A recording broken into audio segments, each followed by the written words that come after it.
할렐루야. 오늘의 아침의 말씀은 창세기 2장 16절 17절을 올려드립니다. 창세기 2장 17절 선악을 알게 하는 나무의 실과는 먹지 말라. 내가 먹는 날에는 반드시 정령 죽으리라 하시니라. 너무나 이 실체는 잘 알고 계시죠? 오늘은 선악과에 대해서 좀 더 자세히 알고자 합니다. 하와가 하나님 말씀을 변조한 내용을 보면요, 문제의 본질이 있습니다. 하나님 말씀에 만지지도 말라고 덧붙였고 정령 죽으리라를 죽을까 하노라로 완화시켰습니다. 이처럼 하나님 말씀을 첨가, 삭제, 변조하는 것은 하나님을 전적으로 신뢰하지 않은 죄악이기 때문에 아담과 하와의 죄가 큰 것입니다.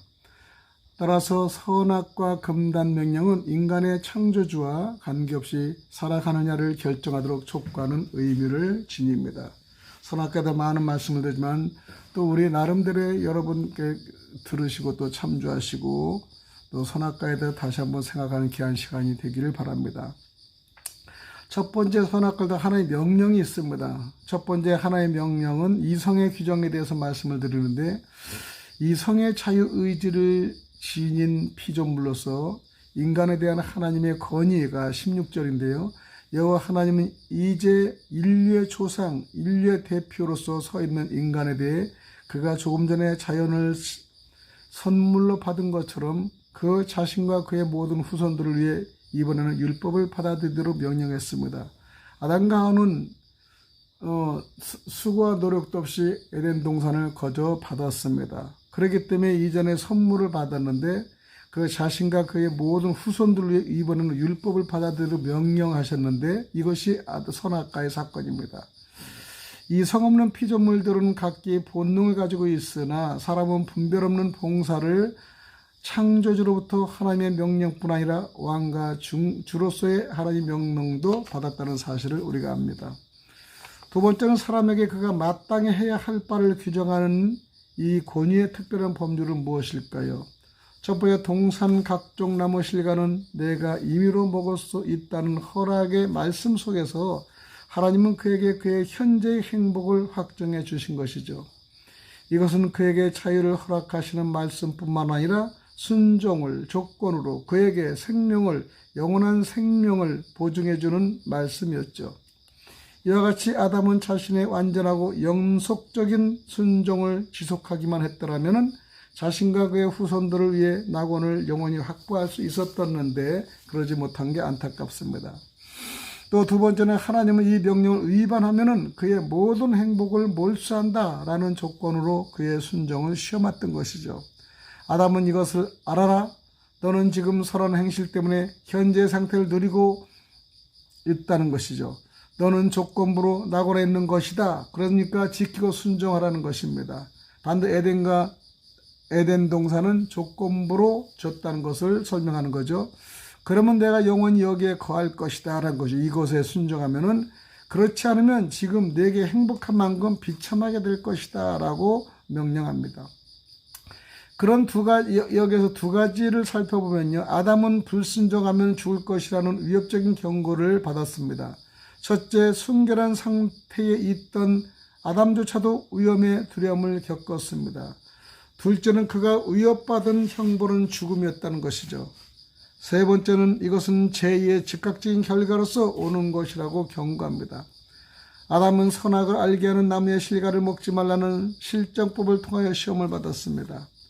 그런데 하나님께서는 이러한 명령으로 그의 순종을 시험하신 것은 매우 합당한 것이나, 이에 대해 다음 두 가지 이유를 들어보면 알 수 있어요. 첫째는 이 법의 순종이 입법자의 뜻에서 나왔기 때문이죠.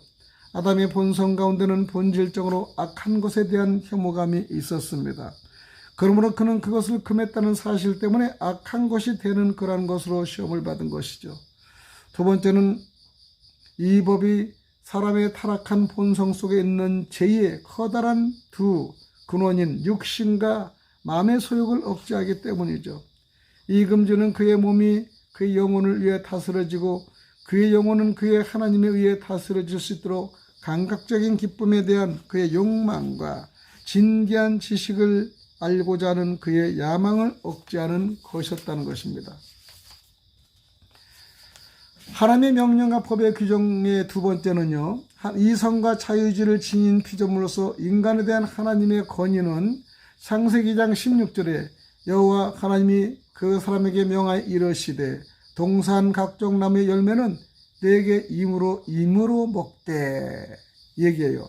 여호와 하나님은 이제 인류의 조상, 인류의 대표자로서 있는 인간에 대해 그가 조금 전에 자연을 선물로 받은 것처럼 자신과 그의 후손들을 위해 이번에는 율법을 받아들이고 명령하신 것이죠. 이상 없는 피조물들은 각기 본능을 가지고 있으나 사람은 분별 없는 봉사를 할 수 있도록 지어졌기 때문에 창조로서의 하나님의 명령뿐만 아니라 왕과 주로서의 하나님의 명령도 받았다는 사실입니다. 두 번째는 사람에게 그가 마땅히 해야 할 규정과는 이 권위의 특별한 법률은 무엇일까요? 창세기 2장 17절에 선악을 알게 하는 나무의 열매는 먹지 말라. 내가 먹는 날은 반드시 죽으리라 하셨습니다. 동산나무의 실과는 내가 임으로 먹을 수 있다는데 허락의 말씀 속에서 하나님은 그에게 그의 현재의 행복을 확정해 주셨은 것이죠. 이것은 현재의 행복을 확정해 주셨는데 즉 이것은 그에게 자유를 허락하시는 말씀일 뿐 아니라 순종을 조건으로 그에게 영원한 생명을 보증해 주는 말씀인 것이죠. 이와 같이 아담은 자신의 완전하고 연속적인 순종을 지속하기만 했더라면 자신과 그의 후손들은 위의 낙원을 영원히 확보할 수 있었던 것입니다. 그러나 그런 순종을 잠시 잊었던 것입니다. 아니면은 유혹에 빠졌다는 것이죠. 자랑스러운 아내의 달콤한 유혹의 말입니다. 자기가 받은 약속의 말씀은 곁에 있는 사랑스러운 아내일지라도 달콤한 말에 빠지지 말아야 합니다. 자기의 신앙 고백을 분명히 할 줄 알아야 됩니다. 이삭은 모리아산에 이삭을 번제로 드리라고 한 말씀은 묵묵히 실행하였던 것이죠.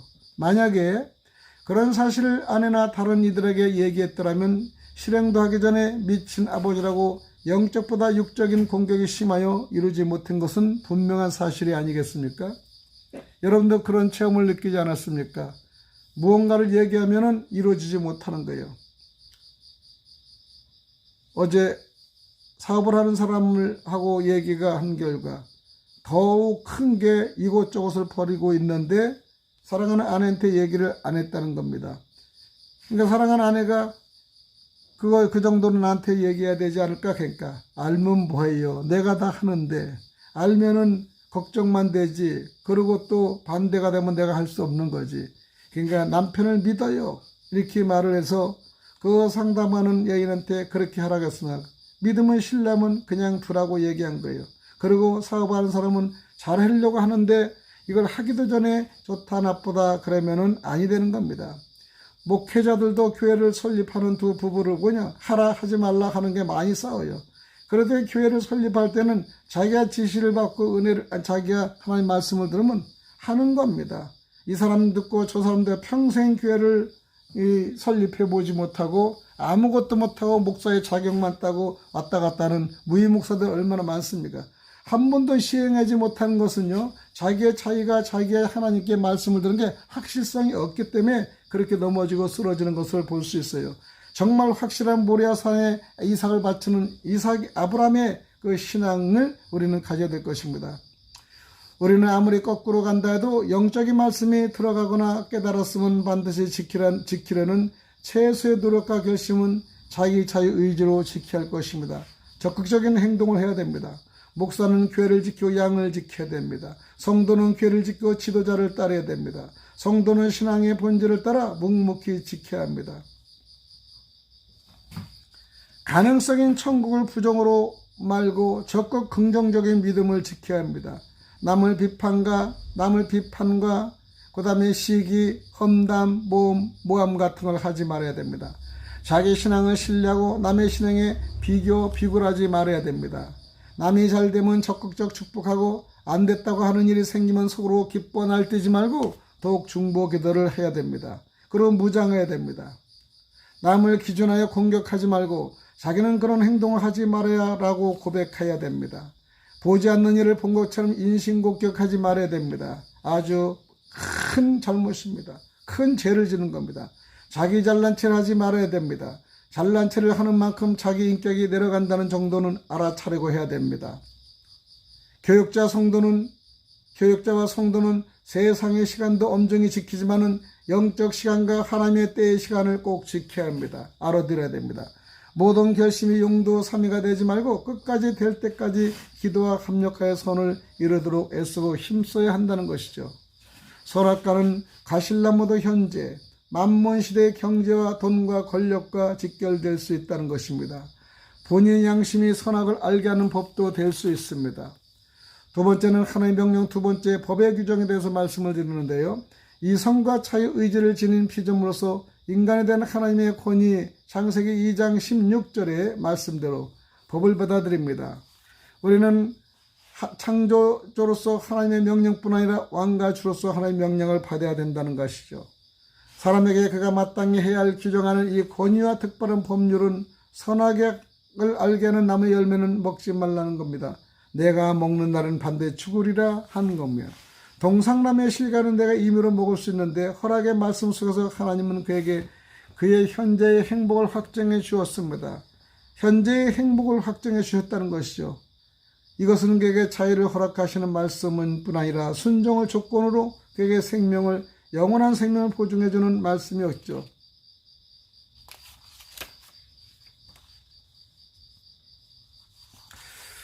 우리는 그런 상황 속에서 우리는 어떠한 일을 해야 될 것인가 생각하면 말씀에 주역해서 말씀에 바로 잡혀 우리가 살아야 된다는 것을 우리는 알아야 됩니다.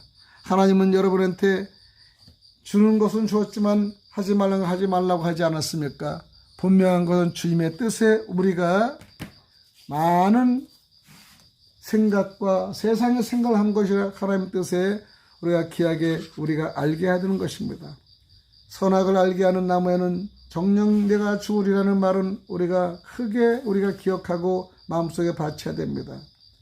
많은 설교들은 선악을 하나님의 금한 과실로 사과 종류나 선도 복숭아 정도로 생각합니다. 도마도라는 생각도 않습니다. 어떤 분은 남성의 후두, 용기 부분을 아담스 애플이라고 원죄의 흔적들을 설명하기도 합니다. 성경에 하나님은 아담과 하와를 창조하시고 그들의 언약하시며 선악나무 실과를 금하시며 먹는 날에는 정령 죽는다고 말하지 않았습니까? 아담과 하와는 거역하고 뱀의 미혹을 받아 선악과를 먹고 동산에 쫓겨나고 가인과 아벨을 낳고 아벨은 가인을 살해하고 아담은 130세에 셋을 낳고 800년을 더 살고 930까지 살았다고 기록되어 있습니다. 하나님이 거짓말을 하신 것이 아니라면 자녀를 낳고 930까지 살았다면 아담이 먹고 죽은 것은 무엇일까요? 사람은 겉사람과 속사람이 있다고 하나 고린도후서 4장 16절에 아담이 바로 죽지 않았다면 선악과는 겉사람이 아닌 아담의 속사람 영혼을 죽게 하는 과실을 먹은 것이 아닙니까? 속사람을 죽게 하는 과실과 그 나무는 우리는 무엇일까요? 우리는 생명의 말씀과 사명의 말을 어떻게 구분할까요? 요한복음 15장에 예수님은 참 포도나무 제자 너희는 가지라고 말씀하십니다. 따서 나무는 참 목자 예수님과 제자들임을 알 수 있어요. 그리고 열매 실과는 참 목자 예수님에서 나오는 참된 진리의 말씀을 우리가 알 수 있습니다. 예수님 말씀을 영을 살릴 말씀입니다. 생명나무 즉 목자임을 요한복음 14장 6절에 말씀합니다. 선악은요, 예수님 이전 유대교를 주관하는 목자들 바리새인 서기관들입니다. 예수님 그들을 향해 참 목자를 대적하는 뱀, 독사, 마귀 자식, 진리 없는 거짓 목자, 살인자라고 합니다. 사람의 계명으로 가르치는 외식자라고 심판합니다. 예수님이 생명나무에 임한해 반드시 목자들은 진리가 없이 성경을 자의적인 해석과 사랑의 기노로 가르침으로써 심령을 죽게 하는 것이 선악이요 목자입니다. 그들의 비진리가 선악과라는 것을 우리는 얘기할 수 있습니다. 우리는 그래서 즉각적인 선악과를 우리는 먹지 말라는 것은 성경을 자의적으로 해석을 하지 말고 비진리를 가르치는 사단의 역사하는 거짓 목자들의 거짓적인 비진리를 먹지 말라라고도 우리가 표현할 수가 있는 것입니다. 우리는 선악과에 남은 과실이 아니라 나의 양심일 수도 있고요. 아브라함 같은 신앙의 지조일 수도 있고요. 만몬에 잡혀서 우리는 돈과 물질에 따라가는 것이 선악이도 될 수 있습니다. 여러분의 마음에는 무엇이 선악일까요? 욕심이 선악일까요? 욕심이 선악일까요? 아니면은 양심이 선악이 될 수 있고요. 여러분 주위에 있는 가까운 친인척이 선악과가 될 수 있고요. 여러분 속에 있는 교회에 있는 성도들이 선악과가 될 수가 있는 겁니다. 여러분이 하고자 하는 10년간 모든 자세를 전부 다 반대하고 몰아세고 꺾는 사람들이 많이 있습니다. 여러분들은 그런 선악과는요, 과실의 선악이 아니라 여러분을 반대하고 여러분을 유혹하는 것이 바로 선악이 되고요. 말씀의 유혹, 물질의 유혹, 그 다음에 생각의 유혹, 그 다음에 자산의 유혹, 그 다음에 크기의 유혹, 화려함의 유혹, 그 다음에 멋짐, 그 다음에 꾸밈, 그 다음에 사치도 여러분의 선악이 될 수 있다는 것입니다. 여러분이 나가는데 믿음의 기본에 가장 여러분을 미혹하는 것은요, 물질입니다. 크기입니다. 교회가 크다고요? 여러분, 우리는 교회가 큼으로써 우리는 망가지는 사람도 너무나 많습니다. 차라리 그 멋진 목사님들이 처음에 적을 때 그 첫사랑을 그대로 가진다면 변질이 되지 않는데 너무 크다 보니까 변질이 돼서 이제 그때부터는 모든 온갖 잡신들을 다 끌어들이는 혼합 종교를 하고 있는 교회들이 있지 않습니까?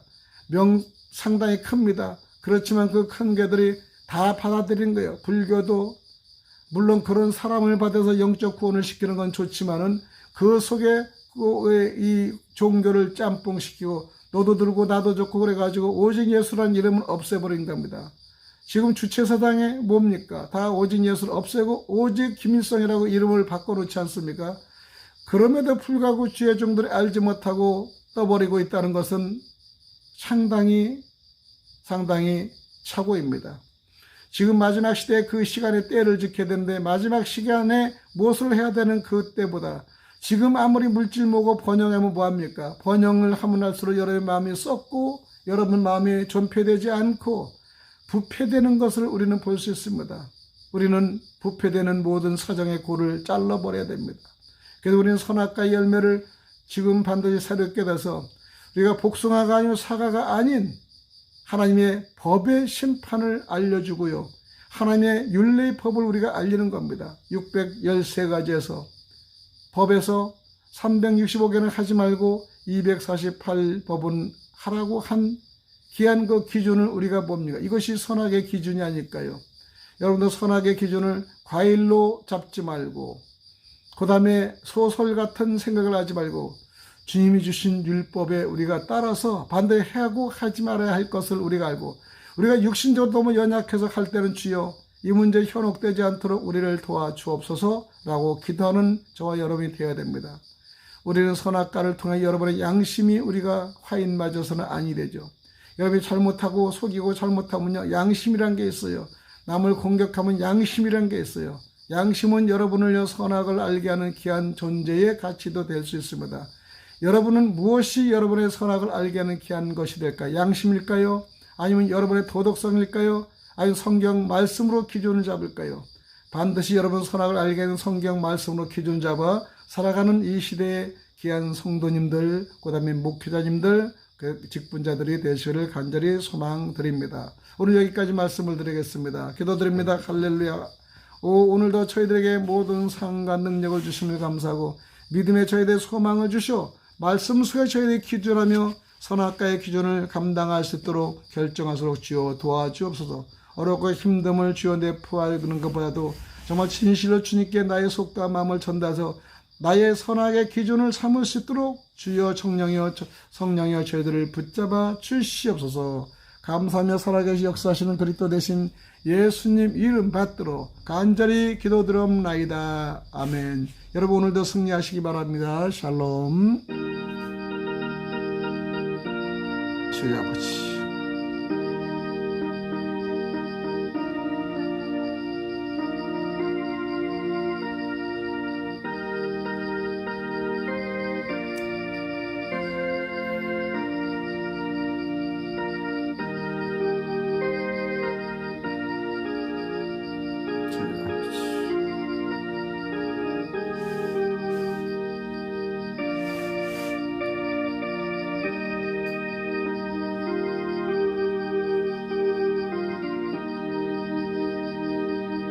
아멘 할렐루야. 다음 시간에 뵙겠습니다. 샬롬.